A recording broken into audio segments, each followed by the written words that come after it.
je voulais quand même vous dire, parce qu'on était parti le week-end dernier, merci à Daniel Arnold qui était ici pour apporter le message. J'avais été invité à Marseille, dans l'église de Rob Anthony, vous connaissez, je pense qu'il est déjà venu ici quelques fois. Et c'est leur retraite annuelle d'église, et donc on était un bon groupe dans un endroit pas loin de Aix en Provence. On était vraiment tentés d'y rester, hein. Franchement, c'est super génial là en bas. Mais bon, ça c'est une autre histoire. Et donc ils m'ont demandé d'entamer le thème de l'église. Donc on a parlé de l'église, c'était très très sympa. Et ensuite, bon, le mois de mai, c'est souvent des mois pour conférences. Et donc j'étais invité à Berlin. Et donc Meg et moi, on est aussi allés à Berlin, et on y était pendant 4 jours. On est revenu hier soir. Et Berlin, c'était une conférence de pasteurs, il y avait environ 200 pasteurs. En fait, on était à Wittenberg. Wittenberg, c'est la ville où Luther, vous savez, a cloué sa 95 thèses. On était à 2 minutes à pied de cet endroit. Il y a même des photos, des vidéos devant, là où il a cloué ses thèses. C'était vraiment génial. Et là, on m'a demandé de donner 3 messages. Comment combattre le découragement dans le ministère. Deuxièmement, comment savoir si on est appelé au ministère. Et troisièmement, comment dispenser droitement la parole de la vérité. Donc c'était des thèmes vraiment intéressants. Et dans l'avion, donc, je terminais parce que j'avais déjà préparé mon message pour aujourd'hui. Donc c'était une semaine assez speed, mais bon, c'est quand même sympa. Et quand je me dis, waouh, ça fait beaucoup, je me rappelle constamment que Jean Calvin, tenez-vous bien, prêchait tous les jours. Tous les jours. Ça explique pourquoi, par exemple, lui, quand il a enseigné le livre d'Ésaïe, il a donné 353 messages dans Ésaïe. D'accord? Donc, tout d'un coup, j'ai l'impression que je ne fais pas grand-chose comparé à lui. Lui, c'était incroyable. Mais bon, c'est vrai qu'il est mort à 53 ans, donc c'est peut-être pour ça, j'en sais rien. Il a beaucoup bossé, mais il a aussi vraiment changé le monde par ses prédications. Voilà, ça c'est la petite parenthèse. Alors aujourd'hui, nous sommes dans Néhémie. Néhémie, chapitre 3 à 7. Alors, chapitre 3 à 7, parce que vous savez qu'on fait tout le livre de Néhémie en 6 messages. Donc, 3 à 7, ça fait chapitre 3, 4, 5, 6, 7. On va faire 5 chapitres, d'accord? Et je pense que j'aurai terminé vers les 4 heures cet après-midi, d'accord? Non, je blague, d'accord? On va juste rester dans les temps. Et le thème de mon message, c'est le 3e message que je donne sur Néhémie, et celui-ci, comment reconstruire? Comment reconstruire? Je vais vous raconter une histoire pour commencer. Il y a environ 15 ans de cela, quelqu'un nous a un jour fait remarquer que nous avions chez nous, dans notre maison, d'immenses combles sous le toit, inexploités, pendant toute la longueur de la maison. Ils nous ont expliqué qu'il serait tout à fait possible de transformer ces combles en espace de vie. Alors cela nous a intrigués parce qu'on n'y avait pas pensé. Parce qu'on avait qu'un étage, c'était relativement petit. Et là, tout d'un coup, on s'est dit, waouh, si on peut aménager les combles, ça nous donnera beaucoup plus d'espace.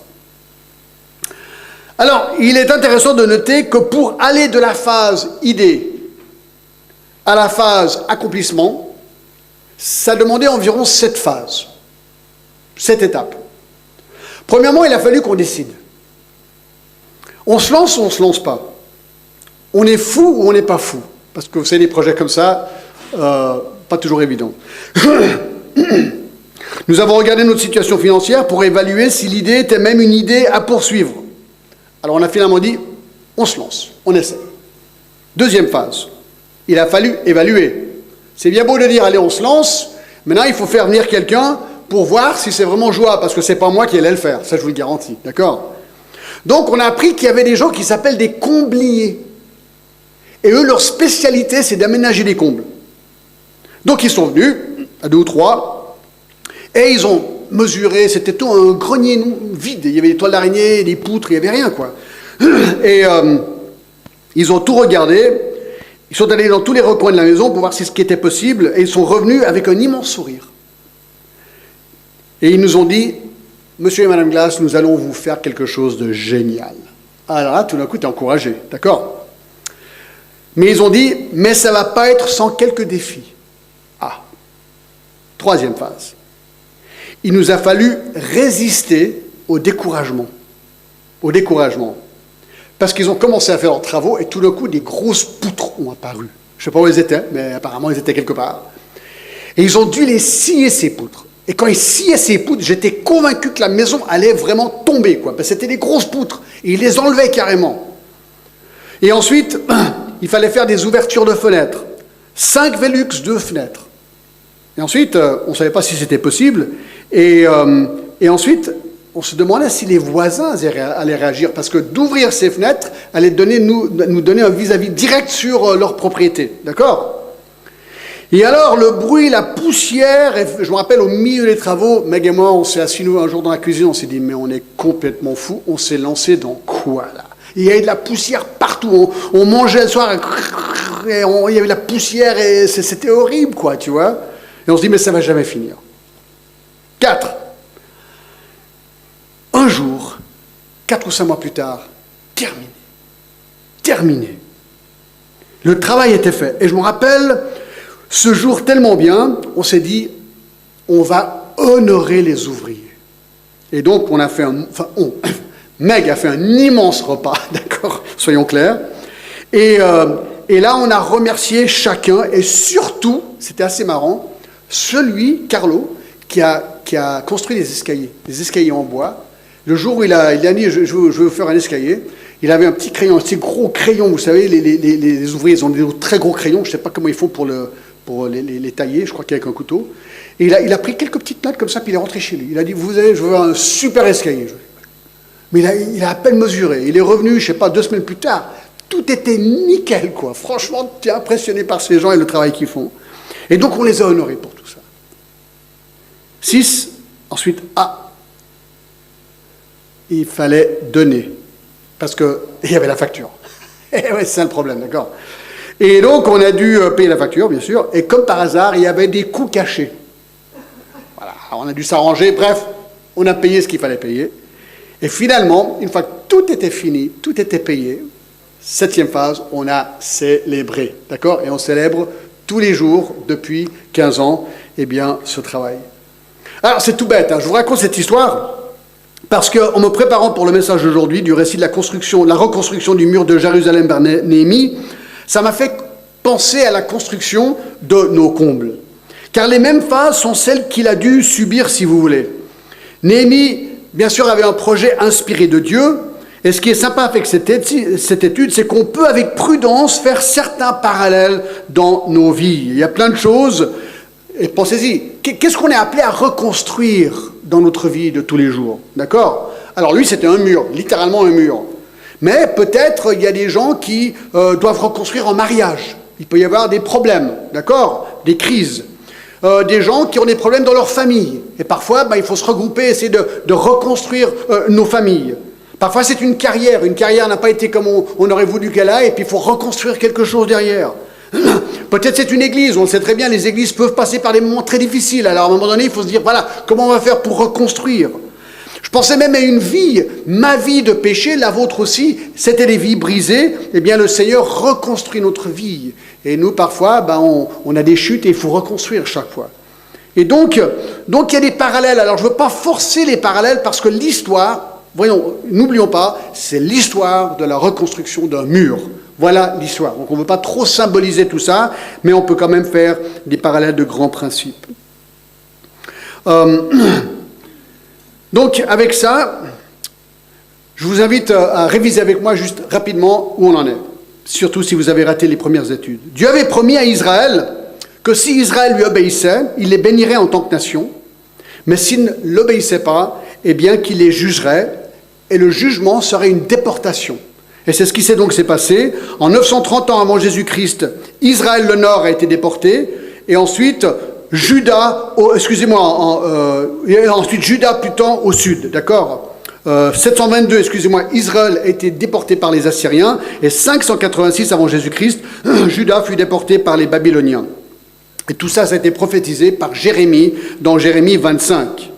Au bout de ces 70 ans, les Juifs ont aspiré à retourner dans leur pays d'origine. Alors il y a eu 3 retours, celui de Zorobabel, celui d'Esdras, et finalement celui de Néhémie.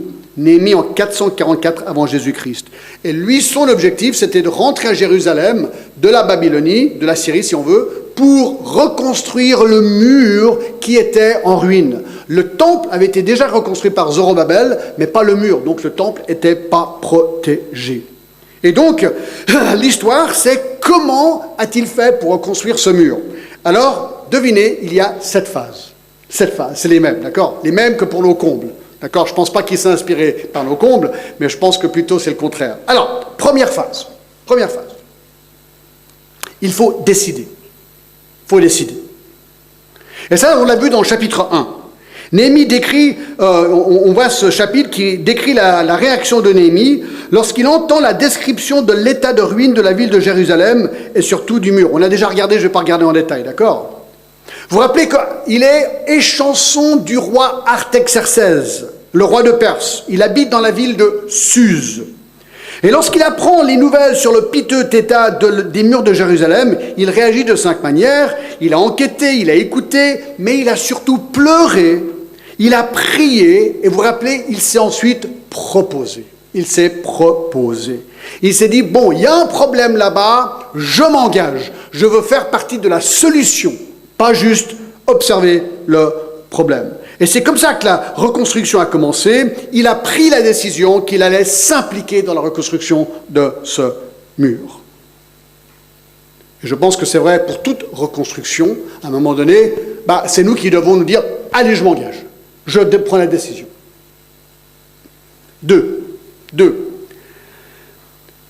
Deuxième phase pour reconstruire, il faut évaluer. Au chapitre 2, Néhémie se retrouve devant le roi, contraint de révéler ses projets à ce roi. Ce chapitre 2 décrit vraiment le côté courageux de Néhémie, un courage motivé par son désir d'honorer Dieu et son nom, car la ruine de Jérusalem est une opprobre au nom de Dieu et sa gloire. Alors on a vu que son courage s'est manifesté de plusieurs manières. Premièrement, il a patienté. Ensuite, il a finalement eu l'occasion de demander, il était prêt, mais quand le roi lui a demandé qu'est-ce qui n'allait pas, il lui a expliqué qu'il avait besoin d'aller reconstruire ce mur. Il a demandé 2 trucs. Il a demandé premièrement un laissez-passer pour pouvoir passer de l'autre côté du fleuve. Et deuxièmement, vous vous rappelez, il a demandé au roi s'il pouvait simplement payer toute la facture. Il lui fallait du bois, il lui fallait tout, et le roi a dit oui. D'accord? Donc il était plutôt gonflé, mais le Seigneur a vraiment intervenu. Et donc il a reçu le laissez-passer et tout ce qu'il fallait pour reconstruire les murs et les portes et tout le reste. Et il est arrivé à Jérusalem, vous vous rappelez, puis la première chose qu'il a fait, il a pris du temps pour évaluer. Il a évalué. Il a pris son cheval ou son âne, on ne sait pas exactement. Il a fait le tour sud de la ville et il a commencé à regarder pour voir l'état des murs. Et ils étaient en très mauvais état. À un moment donné, ils étaient coincés, ils ne pouvaient même plus passer. Et donc, il est revenu et c'est là où il a réalisé qu'il devait inspirer ses troupes. Donc, c'est ce qu'il a fait. Il a inspiré ses troupes, ils ont commencé à travailler. Et il a persévéré face à l'opposition grandissante. Et ça, on y reviendra. Donc, premièrement, il faut décider. Deuxièmement, il faut évaluer. 3. Et là, on attaque aujourd'hui. 3. Il faut, qu'on commence, déléguer. Il faut déléguer. Alors, bien sûr, Néhémie est absolument certain que son projet est de Dieu. Ça, c'est clair et net, ça, on l'avait déjà vu. Et c'est vrai que la tâche de reconstruire les murs de Jérusalem étaient tout simplement, la tâche était titanesque. Et surtout avec ces conditions adverses. Ça allait exiger un effort particulier d'organisation. Et c'est là où Néhémie se révèle être un stratège d'exception et un maître de la délégation. Regardez le chapitre 3. On est dans Néhémie, chapitre 3. Qu'est-ce qu'on apprend? Eh bien, premièrement, il est hyper organisé. Chapitre 3, verset 1. « Et Elachib, le souverain sacrificateur, se lave avec ses frères, les sacrificateurs, et ils bâtirent la porte des brebis. » Donc, alors malheureusement, je suis rentré très tard hier soir et j'ai oublié d'amener le plan, à moins que vous pouvez le retrouver, le plan qu'il y avait la semaine dernière, le plan de Jérusalem avec les portes, mais j'ai oublié de le mettre sur ce matin. Mais donc, il va à la porte des brebis, et là, c'est la première porte. Verset 3, les fils de Sénat bâtirent la porte des poissons. Alors ce sont des noms qui ont donné aux portes, d'accord? Donc la porte des brebis, la porte des poissons. Au verset 6, il y a la vieille porte. Jodada, fils de Besséach, de Machoulam, fils de Bessodia, réparèrent la vieille porte. Ensuite, au verset 13, il y a la porte de la vallée. Hanoum et les habitants de Zénoach réparèrent la porte de la vallée. Verset 14, Beth Hakem répara la porte du fumier. Verset 15, Saloum, fils de Kohézé, chef du district de Mispa, répara la porte de la source. Verset 26, les Nétiniens, demeurant dans la colline, travaillèrent jusqu'à vis-à-vis de la porte des eaux. Une porte qui s'appelait la porte des eaux. Verset 28, au-dessus de la porte des chevaux, les sacrificateurs travaillèrent chacun dans sa maison. Verset 29, après Hud, Sadok, fils d'Imer, etc., ont réparé la porte de l'Orient. Et verset 31, la porte de Mipkad. Et là on voit, c'est en anglais, excusez-moi, mais là on voit les portes autour de Jérusalem. Donc c'était très logique. Il a décidé, ben voilà, on va réparer porte après porte, et il met des gens à ces portes, et leur travail c'était de réparer cette porte déjà. Il a aussi assigné à chaque groupe un endroit spécifique. Il y a des petits trucs vraiment intéressants dans ce chapitre. Par exemple, regardez, au verset 2, à côté d'Eliashib bâtirent les hommes de Jéricho, à côté de lui bâtit aussi Zakour, fils d'Imri. Donc, il y a les gens autour de la porte, mais regardez, il place les gens à côté des gens qui réparent la porte. Et on voit au verset 4, à côté d'eux. Verset 5, à côté d'eux. Verset 7, à côté d'eux. Verset 8, à côté d'eux. Verset 9, à côté d'eux. Verset 10, à côté d'eux. Verset 12, à côté d'eux, etc. Tout le monde est à quelqu'un à côté de lui, en train de bosser. Mais c'est pas tout. Verset 16. Après lui, Néhémie, fils d'Akbouk, chef de la moitié du district de Beth-Rabat, travaillait aux réparations jusqu'à vise du sépulcre de David. Donc il y avait aussi une chronologie. Après lui, verset 17, après lui, verset 18, après lui, verset 20, après lui, verset 21, après lui, verset 22, après lui, verset 23, après lui, verset 24, après lui, verset 27, après lui, verset 29, après lui, verset 30, après lui, verset 31, après lui. Je vais vite. Total, 28 fois, on apprend, quelqu'un est à côté de quelqu'un d'autre en train de bosser. Donc, il assigne de manière très particulière les tâches et les endroits de travail. Autre remarque intéressante, il assignait les travailleurs de travailler proche de chez eux. Au verset 21, par exemple, après lui, Méhémoth, fils d'Uri, fils d'Akor, répara une autre portion depuis la porte de la maison d'Eliashib jusqu'à l'extrémité de la maison d'Eliashib. Verset 23, après eux, Benjamin et Hachoub travaillèrent vis-à-vis de leur maison. Et on continue, après eux, Azaria, fils de Masséja, fils d'Anania, travaillait à côté de sa maison. Pareil, verset 28 jusqu'à 30. Alors pourquoi? Est-ce que c'est stratégique de demander à quelqu'un de réparer une porte ou une portion du mur à côté de chez lui? Ben oui. Parce que plus tu es proche de chez toi, plus tu vas être intéressé de voir le projet être bien fait. Si la vue de chez toi, c'est le mur ou la porte, qu'est-ce que tu penses? Ben, tu aimerais une belle porte bien faite. Donc c'est très très stratégique. Tu ne serais pas contraint de devoir faire tout le tour de la ville pour aller de l'autre côté de la ville pour réparer une porte, alors ça prendrait du temps en plus. Et dans le cas d'une attaque, ils étaient proches de leur propre famille pour les protéger avec plus grande motivation parce qu'ils sont proches de chez eux. Et en plus, étant proche de chez toi, bah, toute la famille peut aider d'une manière ou une autre. C'est beaucoup plus simple. Donc c'est très stratégique.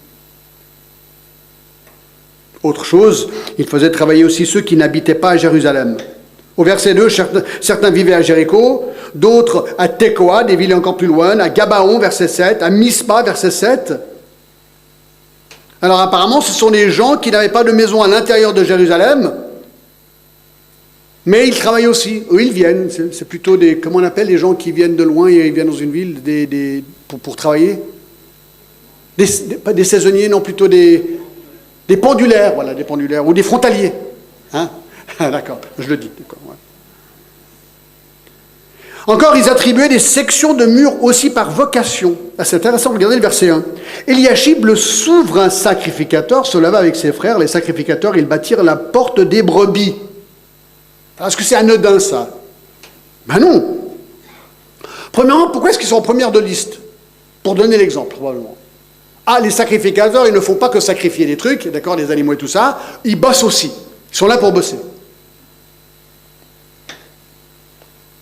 Et on leur attribue une porte, mais pas n'importe laquelle. Laquelle? La porte des brebis. Bien vu, Néhémie. Il est malin, Néhémie. Alors, porte des brebis. Pourquoi vous croyez que cette porte s'appelle la porte des brebis? Eh bien, la porte des brebis était la porte par laquelle les animaux étaient amenés au temple pour être sacrifiés. Écoutez, si ça, ce n'est pas une motivation pour un sacrificateur, je ne sais pas ce qu'est une motivation. Et c'est intéressant. Est-ce que c'est coïncidence ou pas coïncidence? Avec Dieu, je ne pense pas qu'il y ait de coïncidence. De savoir que 400 ans plus tard, Jésus rentrerait dans Jérusalem par cette porte depuis le jardin de Gethsémanès afin de donner sa vie en sacrifice pour nous une fois pour toutes. Il a sonné la fin des sacrifices d'animaux car l'agneau parfait de Dieu venait d'être sacrifié par cette porte. C'est quand même intéressant. Alors bien sûr, si un sacrificateur peut aider, tout le monde peut aider. C'est ça le but ici. Tout le monde peut aider. Et je ne pense pas que les sacrificateurs, ils étaient super bons à plâtrer, quoi. Ils ont dû apprendre. Bah, dis-moi comment faire du plâtre, et du ciment plutôt. C'est du ciment ou du plâtre? Je ne sais même pas la différence. Ah ouais, il faut vraiment mettre au travail bien exactement ce qu'il faut faire, parce que je risque de mettre de la peinture où il faut du plâtre. Je ne sais pas du tout, d'accord?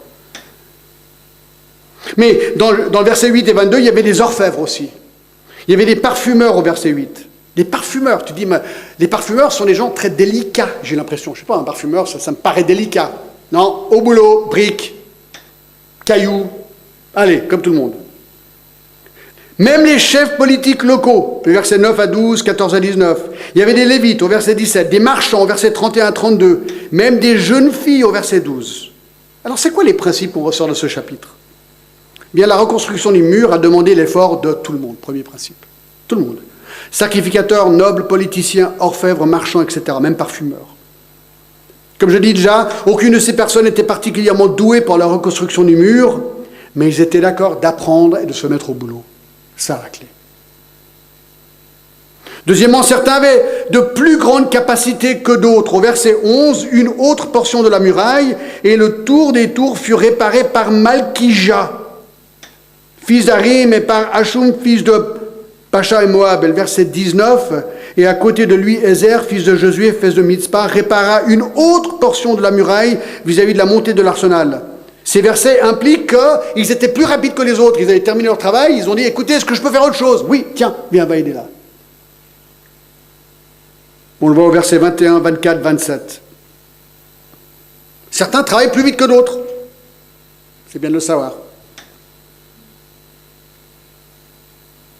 Verset 14, certains étaient d'accord d'entreprendre du travail moins noble que les autres. Verset 14, Malkija, fils de Raka, fils d'Itrik de... C'est dur, hein, ces noms. Hein, Beth Akerem, répara la porte du fumier.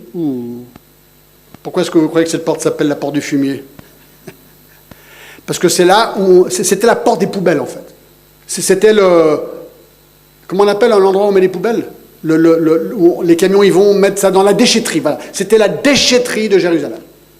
Et ils mettaient tout, excréments, tout. Ça puait à fond. Il fallait quand même quelqu'un répare cette porte. Donc, chapeau quand même. Ils étaient d'accord d'entreprendre le travail moins noble que les autres. Certains avaient plus de zèle que d'autres. Verset 20, après lui, Baruch, fils de Zabai, répara avec ardeur une autre portion. Ah, lui, il était toujours devant. À fond, les gars, allez, on y va, ouais, trop bien, tu vois. Ah, par contre, il y en avait qui étaient vraiment pas intéressés à travailler, verset 5, apparemment. À côté d'eux travaillaient les Técoïtes, dont les principaux ne se soumirent pas au service de leur Seigneur. Et ouais, il y a toujours quelques-uns comme ça qui disent « Ah non, désolé, pas moi. » Et là, c'était en plus des hauts placés, des seigneurs, là. Ah non, ce travail, franchement, non, là écoutez, là c'est trop bas pour moi. Non, s'il vous plaît, quand même pas ça. D'accord. C'est intéressant, hein? On ne sait pas en fait pourquoi ils refusent de travailler.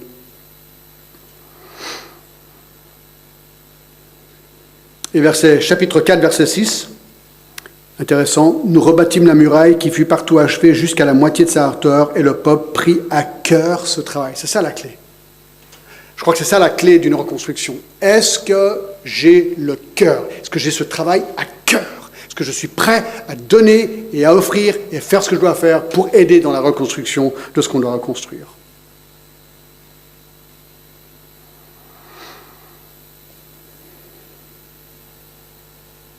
Donc, quelle que soit la chose que nous devrons construire, c'est tout à fait le même principe. Si on a un problème avec quelqu'un, ou si on a un problème de mariage, ou de famille, ou d'église, de que ce soit, ben à un moment donné, il faut dire, bon, est-ce que je veux faire partie de la solution? Oui ou non? Est-ce que je suis prêt à aller? Est-ce que je suis prêt à faire mon travail, ma tâche, la chose que je dois faire pour pouvoir faire avancer cette reconstruction? 4. Donc, il faut décider, évaluer, déléguer. 4. Il faut résister. Il faut résister au découragement. Hein. C'est ce que Meg et moi on a vu avec nos combles. Au milieu du truc, tu dis, aïe, aïe, mais on s'est lancé dans quoi? Ça va jamais finir. Je crois qu'il nous avait dit que ça prendrait 2 ou 3 mois, ça a pris le double. Le prix n'était pas le double, mais c'était plus. C'était toujours plus, en fait. Bon, c'est vrai qu'il nous disait, ouais, voulez-vous, les prises, voulez-vous où? Moi, j'ai aucune idée. Alors je dis, mais mettez-en partout. Ah ouais, mais ça coûte. Alors on a beaucoup de prises partout. Mais il y a des prises, on n'aurait jamais dû les mettre là. Parce que tu te cognes, parce qu'on est des combles, vous voyez? Et puis, voulez-vous les interrupteurs? On ne savait pas, alors mettez-les un peu partout. Alors, il y en a un peu partout, mais ça coûte tout ça. On a réalisé après, vous voyez? Alors, voilà, il faut quand même réfléchir un peu mieux. Bon, ce n'était pas exorbitant, mais c'était quand même... C'est amusant, d'accord, amusant. Alors, ici, il y a 2 sortes d'opposition, d'accord? Premièrement, l'opposition que j'appelle l'opposition externe et le découragement interne, d'accord? Alors, il y a 2 chapitres, les chapitres 4 et 6, c'est plutôt l'opposition externe. C'est intéressant que 3 chapitres entiers sont consacrés à l'opposition de Sanballat et ses amis à l'encontre de Néhémie et son projet de reconstruction. Mais aussi avec l'opposition interne, plutôt le découragement. Mais je me suis dit, mais 3 chapitres, c'est beaucoup. Sur 13 chapitres, ça fait 23% du livre. 23% du livre. Alors, qui étaient ces individus? Alors, on l'avait déjà rencontré au chapitre 2, verset 10, Sanballat, le Horonite, et Tobija, le serviteur ammonite, l'ayant appris, eurent un grand déplaisir de ce qu'il venait un homme pour chercher le bien des enfants d'Israël. Et verset 19, Sanballat, le Horonite, Tobija, le serviteur ammonite, et Gerchem, l'arabe, ayant été informés, se moquèrent de nous et nous méprisèrent. Donc voilà, c'est un groupe de personnes, des Samaritains qui, globalement, qui sont, enfin du moins Sanballat, qui n'étaient pas d'accord avec les Juifs qui allaient revenir rebâtir leur temple et leur ville.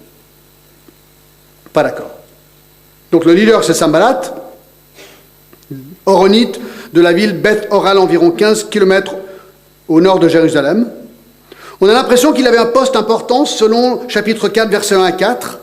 Il y a un papyrus éléphantine qui mentionne les fils de Sanballat comme ayant été les gouverneurs de la Samarie en 408 avant Jésus-Christ. Donc il y a vraiment tout un côté historique à tout ça. Tobija, c'est un ammonite. En tant qu'ammonite, Tobija était un ennemi acharné long terme des Juifs, selon Deutéronome 23, 3 à 4. Il était lié par mariage à des amis de Néhémie, un lien de parenté avec le sacrificateur Eliashib, chapitre 13. Il y a un autre ennemi qui apparaît au chapitre 4, Gesh, l'arabe. Et on voit que le groupe va s'agrandir, chapitre 4, 7 à 8. Et au verset 8, en fait, ils se liguent ensemble pour attaquer Jérusalem. Alors bien sûr, on ne peut pas parcourir tous ces chapitres, on n'a pas le temps, d'accord? Donc ce que j'aimerais faire, c'est de résumer, juste résumer, le genre d'adversité sous laquelle se trouvaient Néhémie et ses amis dans Jérusalem, d'accord? En fait, Sanballat et ses amis utilisent 8 formes d'opposition. 8 formes d'opposition. On va les regarder très très rapidement. Numéro 1, la moquerie. La moquerie, hein. On vient de le lire au chapitre 4, verset 7. Non, excusez-moi. Où est-ce que j'ai lu ça? Je viens de le lire.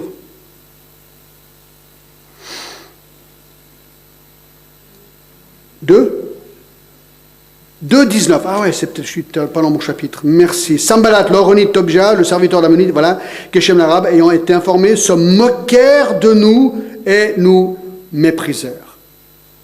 Alors c'est une tactique simple et efficace. Goliath s'est moqué de David lorsqu'il est sorti avec sa fronde pour l'attaquer. Goliath s'est dit, mais c'est n'importe quoi, David, toi et ta petite fronde. D'accord? Les soldats se sont moqués de Jésus dans Luc 22, 63, 65, lorsqu'il était cloué à la croix. Alors ils se moquent de quoi? Et au chapitre 4, en fait, c'est là où on le voit, Verset 1, de leur force. Lorsque Sanballat apprit que nous rebâtissions la muraille, il fut en colère et très irrité. Il se moqua, encore voilà ce que je cherchais, se moqua des Juifs et dit devant ses frères et devant les soldats de Samarie, à quoi travaillent ces Juifs impuissants? Mais regardez, vous n'êtes pas fait pour ce genre de travail, vous n'y arriverez jamais. Donc il se moque de leur force. À quoi travaillent ces Juifs impuissants? Les laissera-t-on faire? Sacrifieront-ils? Vont-ils achever? Est-ce qu'ils donneront vie à des pierres ensevelies sous des monceaux de poussière et consumées par le feu? Tobija l'ammonite était à côté de lui et dit, qu'ils bâtissent seulement, si un renard s'élance, il renversera leurs murailles de pierre.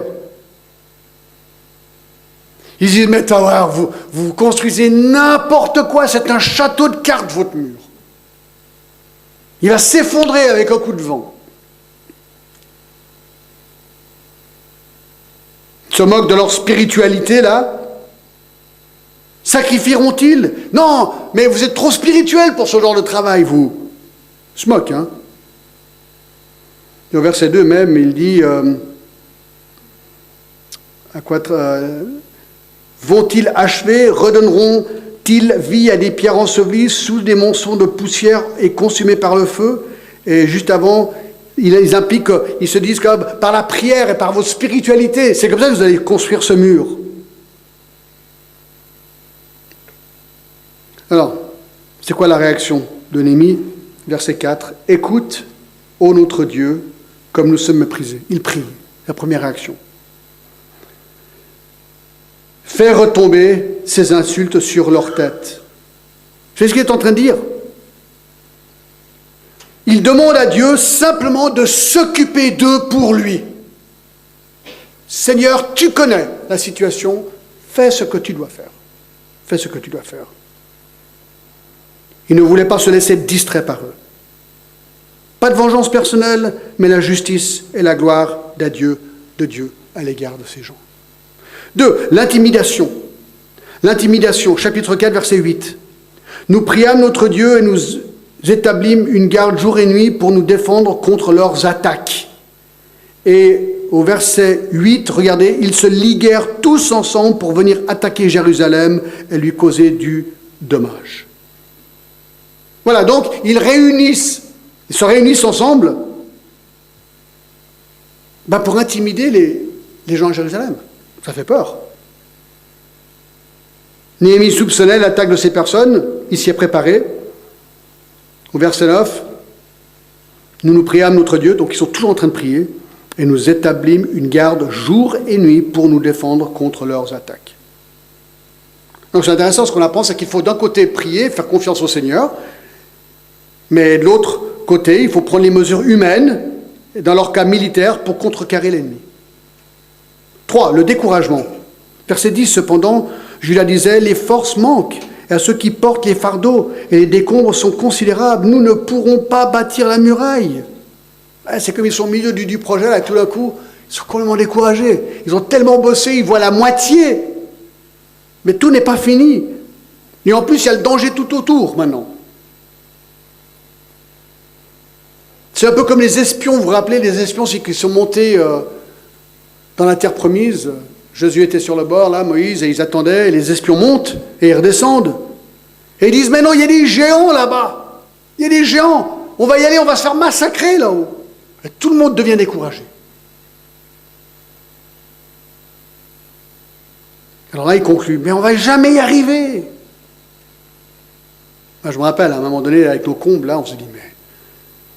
Puis en plus, c'est un peu quand ils ont coupé les poutres. Pendant 1 ou 2 mois après, la maison se repositionnait. Alors on entendait, on dormait, tout d'un coup, puis une poutre qui craquait. Tu dis, mais c'est quoi? Ils nous ont détruit notre maison, ces gens, quoi. Et puis c'est pas du tout le cas, maintenant ça craque plus, d'accord? Mais c'est vrai qu'à un moment donné, tu te dis, mais ça va jamais finir ce truc. 4, la peur. C'est encore, ces menaces, ces armes des ennemis, ici, la peur.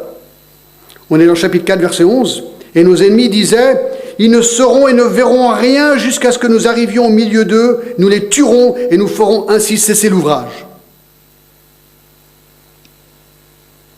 En fait, ils menacent qu'ils vont venir les envahir et les tuer.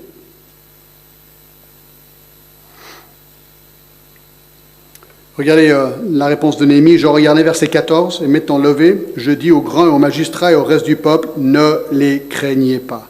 Souvenez-vous du Seigneur grand et redoutable. Et combattez pour vos frères, et pour vos filles, pour vos femmes, et pour vos maisons. C'est beau, hein? Non, n'ayez pas peur. N'ayez pas peur, ne craignez pas. Et au verset 15, Dieu anéantit leur projet. Et ce qui est intéressant, au verset 21, ils sont prêts. Ils sont prêts. C'est toujours cette double chose. Le côté spirituel, ils prient, le côté, ils sont armés pour leurs ennemis. D'accord? C'est toujours prêt. Verset 21, c'est ainsi que nous poursuivons l'ouvrage. La moitié d'entre nous la lance à la main depuis le lever de l'aurore jusqu'à l'apparition des étoiles. Le verset 23, et nous ne quittions point nos vêtements, ni moi, ni mes frères, ni mes serviteurs, ni les hommes de garde qui me suivaient. Chacun n'avait que ses armes et de l'eau.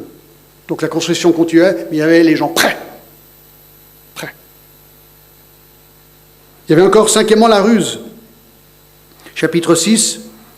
Je n'avais pas encore posé les battements des portes lorsque Sanballat, Tobija, Geshem, l'Arabe et nos autres ennemis apprirent que j'avais rebâti la muraille et que qu'il ne restait plus de bêches. Alors maintenant, ils sont vraiment furieux. Alors Sanballat et Geshem m'envoyèrent dire, viens, et ayons ensemble une entrevue dans les villages de la vallée d'Ono, et ils avaient médité de me faire du mal. Ruse. Ils disent, écoute, Néhémie, allez, on va se réunir. Faire une grande discussion entre nous, et on va essayer de trouver un compromis, où voilà, ils avaient quelque chose en tête, ils avaient une ruse en tête. Mais Néhémie le voyait venir. Il le voyait venir. Il voyait qu'il voulait lui faire du mal. Donc il a pas cédé à cette ruse. C'était une ruse. C'était une ruse. 6, calomnie. Calomnie. Chapitre 6, verset 5. Il y a une cinquième requête de Sanballat qui se fait avec une lettre, accusant Néhémie de deux choses, de sédition, de révolte. Il dit, ouais, Néhémie, en fait, tu te révoltes contre le roi. C'est ce qu'il dit au verset 6. Le bruit se répand parmi les nations, et Gashum affirme que toi et les Juifs, vous pensez à vous révolter, et que c'est dans ce but que tu rebâtis la muraille. Tu vas, dit-on, devenir leur roi. Tu as même établi des prophètes pour te proclamer à Jérusalem roi de Juda. Donc il leur dit, hey, tu vois, Néhémie, en fait, vraiment ce que tu veux, c'est révolte et t'établir roi. Donc ils répondent cette fausse accusation vis-à-vis de Néhémie, mais c'était efficace parce que les Perses, ils ne toléraient pas ce genre de choses. S'il y avait une menace, t'étais exécuté. Donc c'était tout à fait efficace, quelque part, pour intimider. Il voulait affaiblir la réputation de Néhémie. Alors, la réponse de Néhémie, verset 8. Je fis répondre à Sanballat, ce que tu dis là n'est pas. C'est toi qui l'inventes. Tous ces gens voulaient nous effrayer, et ils disaient, ils perdront courage, et l'œuvre ne se fera pas. Donc, il répond clairement et nettement, c'est faux. C'est faux. C'est une tactique pour essayer de nous décourager. Et finalement, traîtrise, versets 10 à 14, une histoire, enfin ça c'est intéressant. Maintenant, ô Dieu, fortifie-moi, verset 10, je me rendis chez Shemaja, fils de Deja, fils de Mehétaébil, et s'étant enfermé, il dit, allons ensemble dans la maison de Dieu au milieu du temple, et fermons les portes du temple, car ils viennent pour te tuer, et c'est pendant la nuit qu'ils viendront pour te tuer. Je répondis, un homme comme moi prendrait la fuite. Et verset 12, et je reconnus que ce n'était pas Dieu qui l'envoyait. Donc il y a un gars qui dit, voilà, je me suis enfermé dans une maison, Néhémie, viens, ils vont te tuer, viens chez moi et je vais te protéger. Et on va aller, toi et moi, dans le temple, et comme ça on sera protégés. Alors Néhémie, il le sentait ça aussi. Alors là, et il savait que c'était faux parce qu'il a consulté sa Bible, Néhémie, et la loi défendait expressément que quelqu'un qui n'était pas sacrificateur de rentrer dans cette partie du temple. Nombre 3, 10 et 18, 7. S'il avait fait cela, il aurait profané le temple et se serait crédibilisé auprès du peuple. Et verset 13, en le gagnant ainsi, il espérait que j'aurais peur et que je suivrais ses avis et commettrais un péché, et ils auraient profité de cette atteinte à ma réputation pour me couvrir d'opprobre. Ils se sont dit, voilà, si on peut faire entrer Néhémie dans le temple, là où il ne devrait pas être, il sera vu comme étant un pécheur au vu du peuple et sa réputation sera terminée. C'est malin, très malin. Et en fait, on apprend au verset 13 qu'il a été payé pour faire ça. Attendez voir. J'aurais peur. Ah ouais, regardez verset 12. Et j'ai reconnu que ce n'était pas Dieu qui l'envoyait, mais il prophétisa ainsi sur moi parce que Sanballat et Tobija lui avaient donné de l'argent. Oh, c'est gros. C'est gros. Et finalement, l'influence, chapitre 6, verset 15, la muraille fut achevée le 25e jour du mois d'Élul en 52 jours. Lorsque tous les ennemis l'apprirent, toutes les nations qui étaient autour de nous furent dans la crainte. Elles éprouvèrent une grande humiliation et reconnurent que l'œuvre s'était accomplie par la volonté de Dieu. Et au verset 19, on apprend, il disait même du bien de lui en ma présence et lui apportait mes paroles. Tobija envoyait des lettres pour m'effrayer. Bref, Tobija n'a jamais arrêté. Il n'a jamais arrêté d'essayer d'influencer les gens contre Néhémie. Donc ça, c'était, comment j'avais intitulé ça, l'opposition externe. Mais il y a aussi un découragement interne. Alors de nouveau, je vais un petit peu vite, excusez-moi, mais c'est la nature, quand on essaie de faire Néhémie en 6 messages, on est un petit peu obligé. Donc il y avait non seulement l'opposition externe, qu'on a regardé brièvement, mais il y avait aussi un découragement interne. Et dans le chapitre 5, les versets 1 à 10, je vous raconte ce qui se passe, d'accord ? Juste, regardez verset 1. Il s'éleva de la part des gens du peuple et de leurs femmes, donc parmi les Juifs, des grandes plaintes contre leurs frères les Juifs. Les uns disaient, nous et nos filles, nous sommes nombreux et qu'on nous donne du blé afin que nous mangions et que nous vivions. Donc ils avaient faim. D'autres disaient, nous engageons nos champs, nos vignes et nos maisons pour avoir du blé pendant la famine. Il y avait une famine. D'autres disaient, nous avons emprunté de l'argent sur nos champs et nos vignes pour le tribut du roi. Et pourtant, notre chair est comme la chair de nos frères. Nos enfants sont comme leurs enfants. Et voici, nous soumettons à la servitude nos fils et nos filles. Et plusieurs de nos filles sont déjà réduites. Nous sommes sans force et nos champs et nos vignes sont d'autres. Vous savez ce qui se passe ici? C'est que tout d'un coup, ils réalisent, les Juifs, qu'ils ont faim. Ils ont faim. Ils se plaignaient aussi de devoir vendre leurs biens pour pouvoir acheter la nourriture. Et au verset 4, ils devaient payer les impôts et certains même étaient au point de devoir vendre leurs filles et leurs fils pour avoir de l'argent pour manger. Ça paraît fou.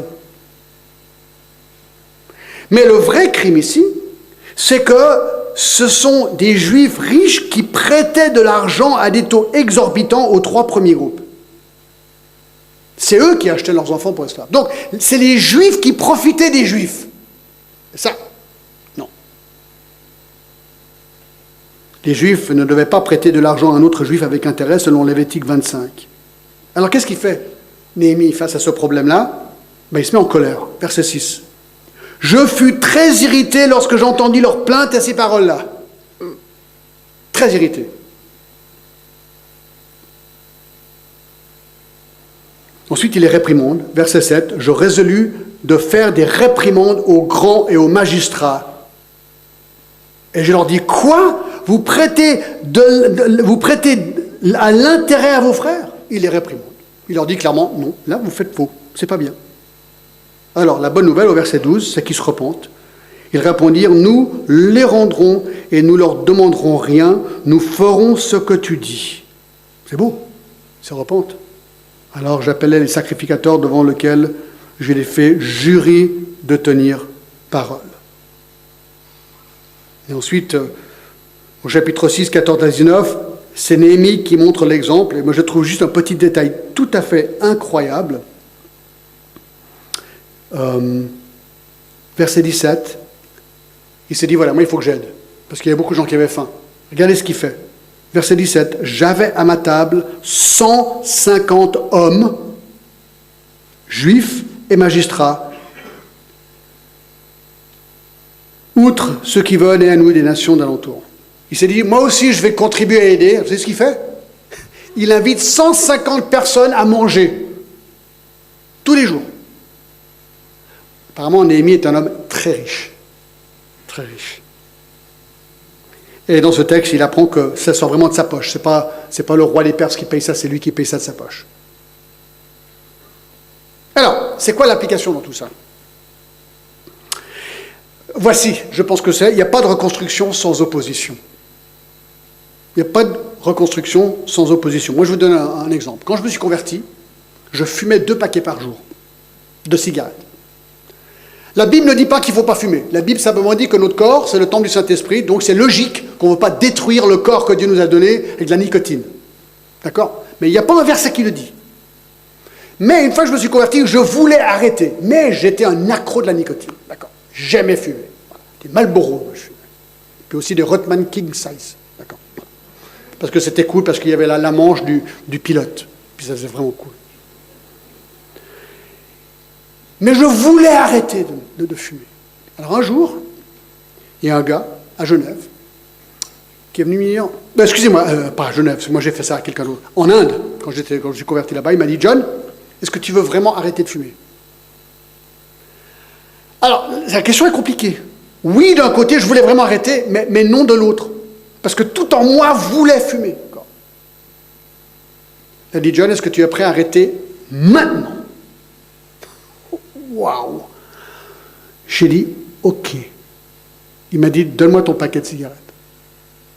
Alors, avec grande hésitation, je lui ai donné mon paquet de Marlboro, je me rappelle très bien. C'est cher en plus. Moins cher que maintenant c'est encore plus cher.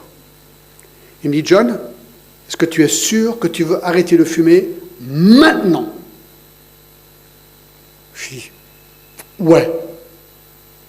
Il a pris le paquet, et devant moi, il l'a déchiré en deux, comme ça. Il a déchiré le paquet en deux, il l'a jeté par terre. Il a dit, John, tu vas ne plus jamais toucher une cigarette de ta vie. Et j'ai plus jamais touché une cigarette de ma vie à partir de cet instant. Et je me suis dit, waouh, ben j'avais tellement envie, et c'est ça, je vous raconte ça pourquoi? Parce que tout en moi allait commencer à combattre cette décision. Mon corps voulait de la nicotine, je voulais de la nicotine. Alors je me suis dit, mais qu'est-ce que je faisais? Il y avait une grosse bataille en moi, chaque fois que quelqu'un fumait une clope, oh, j'en avais envie, surtout avec du café. Oh là là là là là là, j'en voulais tellement. Et je me suis dit, bon, John, tu fumais 40 cigarettes par jour, j'avais 19 ans. Hein. Je vais remplacer chaque cigarette que je veux fumer avec un chapitre dans la Bible. Je lisais 40 chapitres par jour. Et ça, c'était une lutte acharnée. Tous les jours, minutes, chaque fois que je voulais une cigarette, c'était la Bible. Et Dieu a permis la victoire. Il faut résister.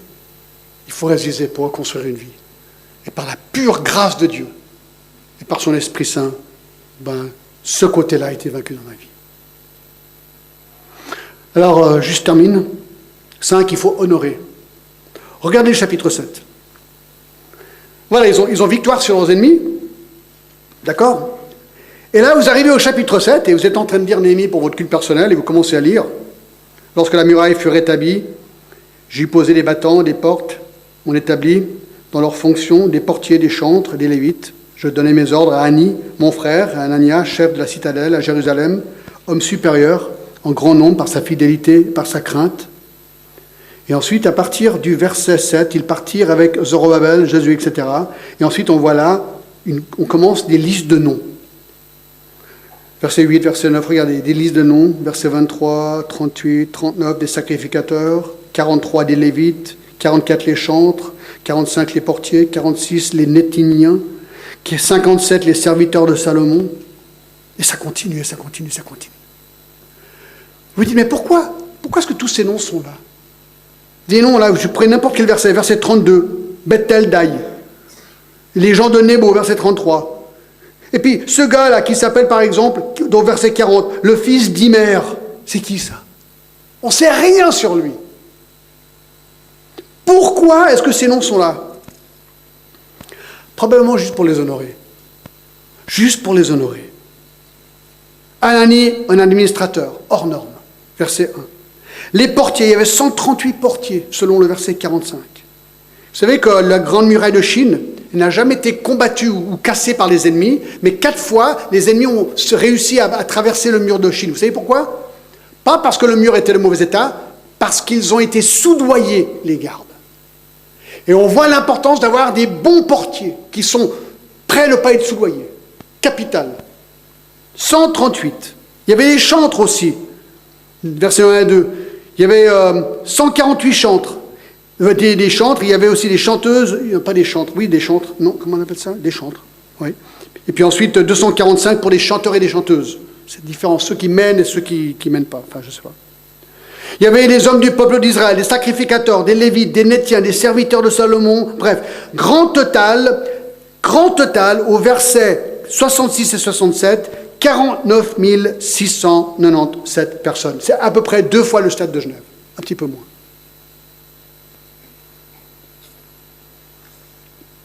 Pourquoi? Pour les honorer. Pour les honorer.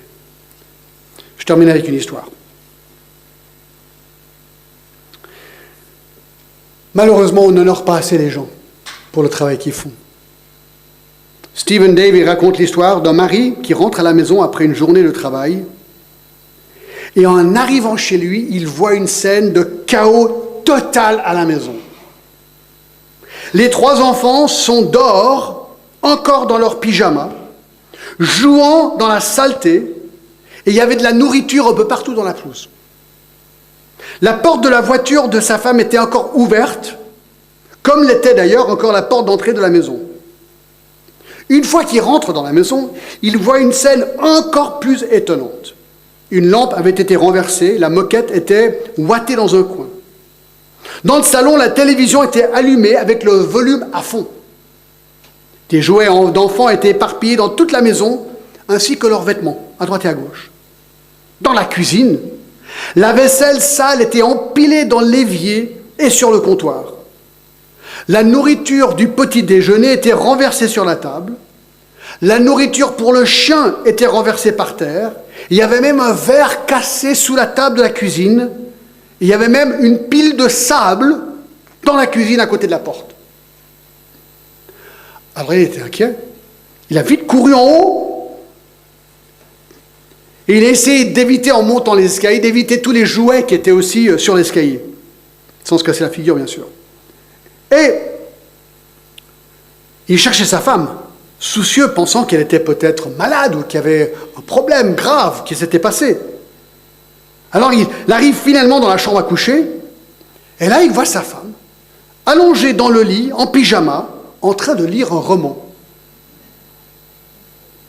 Il y avait même un toast demi-mangé et 2 tasses de café sur le chevet de lit à côté d'elle.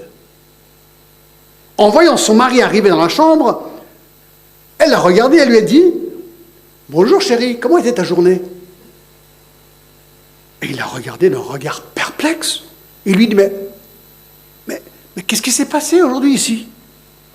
Elle a souri. Elle a répondu « Tu sais, chaque jour lorsque tu reviens du travail et tu me demandes ce que j'ai fait toute la journée, eh bien aujourd'hui, j'ai décidé de ne pas le faire. J'ai décidé de ne pas faire ce que je fais tous les jours, de ranger tout ça, de m'occuper de tout ça. Et c'est vrai que c'est un rappel que peut-être nous ne sommes pas assez rapides à honorer ces personnes qui travaillent, parfois cachées, hors vue, de les remercier pour tout ce qu'ils font. Et ça, c'est dans tous les domaines de notre vie où il y a reconstruction à faire. Ceux qui nous ont aidés, les remercier et les remercier encore. Donc, comment reconstruire? Il faut décider, évaluer, déléguer, résister, honorer. Il y a encore 2 points. Il faut donner, peut-être on le regarde la prochaine fois. Il faut donner. La dernière chose qu'ils font, c'est de donner financièrement pour le projet. Et finalement, il faut célébrer. Et ça, c'est le chapitre 8. Et ça, on va vraiment le voir dimanche prochain. Seigneur, quel plaisir ce matin de pouvoir parcourir rapidement ces chapitres. C'est vrai que c'est un peu frustrant. On a l'habitude d'aller beaucoup moins vite, de vraiment regarder des textes en détail, mais voilà, c'était un survol intéressant, Seigneur, et nous te remercions pour ce qui s'est passé à Jérusalem et la manière que tu as inspiré cet homme pour reconstruire cette ville, Seigneur, ce mur, et ce mur qui était un mur important parce que cette ville serait la ville dans laquelle Jésus viendrait mourir 400 ans plus tard. Et Seigneur, cela nous aide à savoir comment ne pas nous décourager en reconstruisant les projets de nos vies, Seigneur. Donc, toi, toute la gloire, nous te remercions et Et Seigneur, merci parce que tu as pris le temps et tu prends le temps de reconstruire chacune de nos vies, Seigneur. Même lorsqu'on résiste.